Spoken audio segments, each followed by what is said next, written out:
আলির হাতে ওরা গয়না পেল কি করে?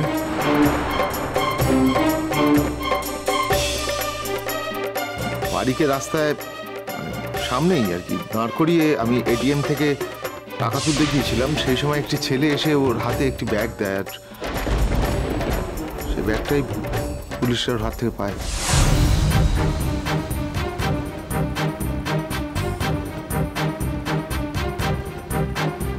এটা খুব বাচ্চাদের মতো কথা হয়ে গেল অমর্ত্য আঙ্কেল, প্লিজ পার্ডন, এটা বিশ্বাস করা যাচ্ছে না।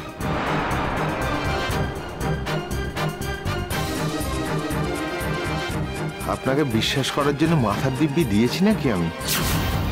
আমার তো সেরকম মনে পড়ছে না। ও ছোটন বাবা, এখন কি হবে?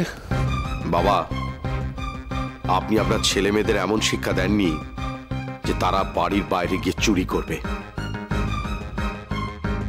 তবে বাড়ির বাইরে থেকে যেসব মেয়েরা এসছে তারা কিন্তু চুরি করতে পারে।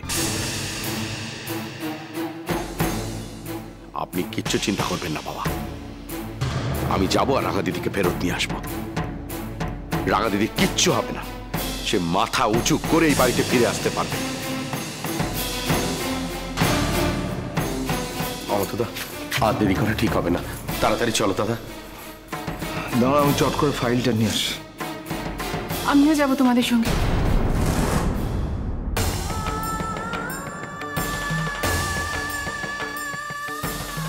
তুমি তো এখন গেলে চলবে না মা, তোমাকে তো এখন। তা হোক বাবা, আমার নিজের সুখের থেকে আমার অসহায় নির্দোষ দিদিকে বাঁচানোর দাম আমার কাছে যে অনেক বেশি।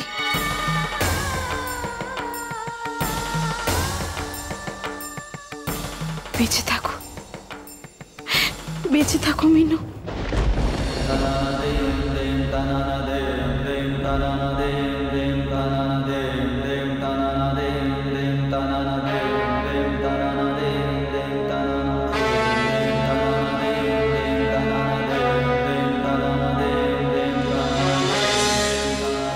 চলো ছোটকা, আমি যাবো তোমাদের সঙ্গে। যাবি? চল তুই, চল আসছি।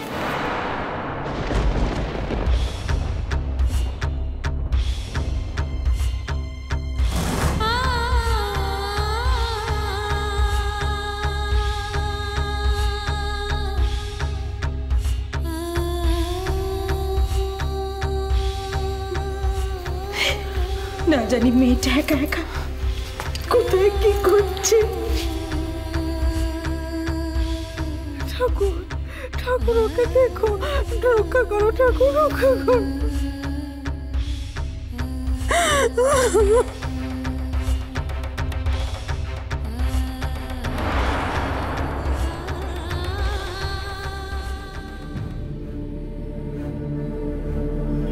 দেখুন পেশেন্টের মেডিকেল রিপোর্ট।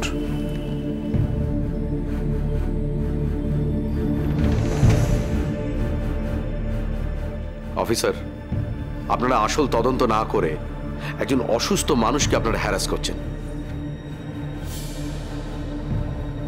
এর জন্য আপনাদের কি কি হতে পারে আপনাদের কোনো ধারণা আছে?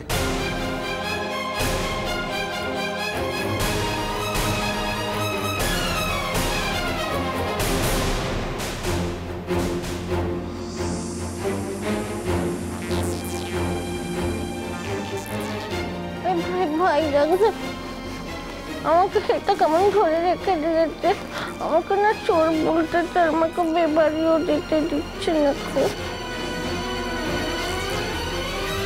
রাঙা দিদি, আমরা তো এখন এসে গেছি, আমরা তোমায় নিয়ে বাড়ি চলে যাব। লক্ষ্মী রাঙা দিদি, তুমি কেঁদো না। দেখুন অফিসার, আপনাদের যদি মনে হয়ে থাকে যে আপনারা যা ইচ্ছে তাই করে যাবেন, তাহলে কিন্তু আপনারা সবাই খুব ভুল করছেন। আমাদেরও কিছু কন্ট্যাক্টস থাকতে পারে আর আছে, আর ওনাকে আটকে রাখা নিয়ে আপনার কাছে এই মুহূর্তে এক্ষুনি একটা ফোন আসতে পারে, আর সেই ফোনটা এমন একজনের কাছ থেকে আসতে পারে যে তাতে কিন্তু আপনার চাকরির জন্য খুব ভালো হবে না, টানাটানি পড়ে যাবে চাকরি নিয়ে। বলে দিলাম আমি। আপনি কি আমায় থ্রেট করছেন নাকি? না না না না, থ্রেট করছি না, আপনাকে ইনফর্ম করছি। এখন আপনি বলুন, আপনি সত্যি সত্যি ওকে ছেড়ে দেবেন নাকি আমরা ক্ষমতার ব্যবহার করব? দেখুন, আমরা ওনার কাছ থেকে গয়নার ব্যাগ পেয়েছি, মানে স্যার ওনাকে গয়নার ব্যাগ সমেত অ্যারেস্ট করেছে। এখন আমাদের কিচ্ছু করার নেই, বরং আমরা ওনাকে যখন পরে কোর্টে প্রডিউস করব তখন আপনারা সেখানে লয়ার দিয়ে ফাইট করবেন। ভেবে বলছেন তো?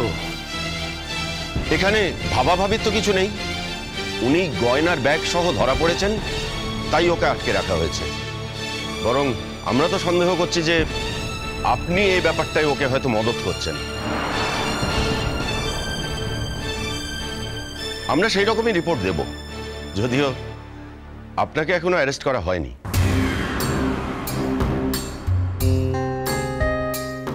তাহলে সোজা আঙুলে ঘিটা উঠবে না, তাই তো?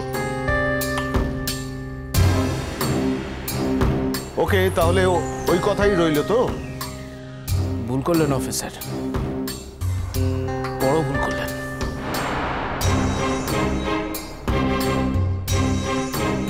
যদি তাই হবে তাহলে আমায় মেডিকেল রিপোর্টগুলো আনতে বললেন কেন? দেখুন, আমরা ওকে ছাড়তে পারবো না, সে ক্ষমতা আমাদের কাছে নেই। আমাদের উপর আপনি অযথা প্রেশার সৃষ্টি করছেন, এতে কোনো লাভ হবে না।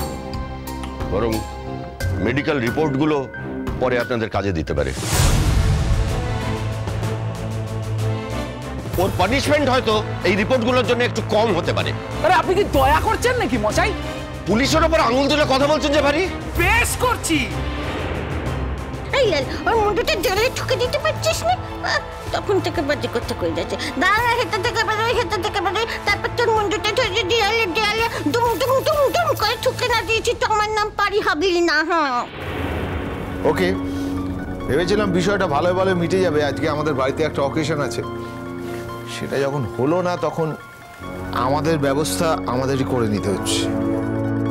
স্যার স্যার আমাকে ছাড়বে না বলেছে, দেখুন এখন কি হবে বলো দেখিনি।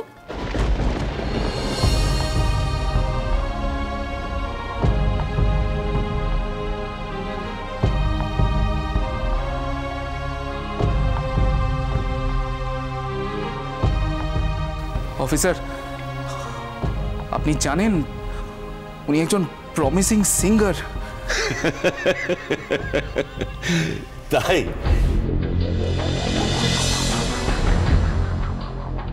হাসলেন কেন? হাসলেন কেন? আপনারা হাসলেন কেন? আমি কি কোনো হাসির কথা বলেছি আপনাদেরকে? হাসলেন কেন? না, ওনার তো দেখছি অনেক গুণ। তুই আমার লাল কুমারের কথা বিশ্বাস করছিস নিজে? হ্যাঁ হ্যাঁ, তোরও তো দেখছি অনেক গুণ বাপু। হ্যাঁ, তখন থেকে নিজের গুণ দেখিয়ে যাচ্ছে। চুপ! তুই চুপ! তখন থেকে কথা বলতে বারণ করছি না? বেশ করবে কথা বলবো, 100 বার কথা বলবো, 1000 বার কথা বলবো। আমাকে হেঁটে ধরে রেখে দিয়েছে, বেবারি যেতে দিচ্ছে না, আবার কথা কইতে বারণ করছে। যা দেখি না এখান থেকে বদমাইশ মেয়ে কোথাকার। রাগা দিদি, প্লিজ তুমি চুপ করো। তুমি আর কথা বলো না রাগা দিদি, তুমি আর একটুখানি অপেক্ষা করো। দেখো, আমরা ঠিক তোমাকে বাড়ি নিয়ে চলে যাব। আমি তাহলে হেঁটে বসে বসে কি করবো? আমার আর এখানে বসে থাকতে ভালো লাগছে না।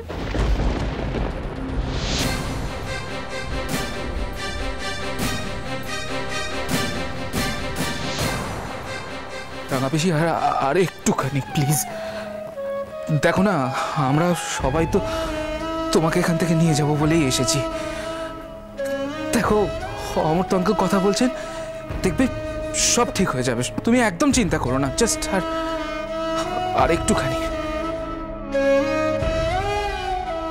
তোমাকে যখন নিয়ে যাব বলে সবাই এখানে এসেছি, তখন খালি হাতে ফেরত যাব না, তোমাকে নিয়ে তারপরেই যাব। বাস আর একটুখানি প্লিজ। তাহলে আমি এখন কি করবো? এই জায়গাটা একদম ভালো না, আমার গরম লাগছে, আমার খিদে পাচ্ছে। রাঙা দিদি, তুমি আর একটু ধৈর্য ধরো। আচ্ছা বেশ, তুমি একটা কাজ করো, তুমি একটা গান করো। হ্যাঁ, গানটা করা হয়ে গেলেই আমরা তোমাকে নিয়ে যাব, কেমন? ঠিক তো? হ্যাঁ ঠিক, আমি বলছি তো ঠিক, সত্যি নিয়ে যাব। বাজে জন্মপথ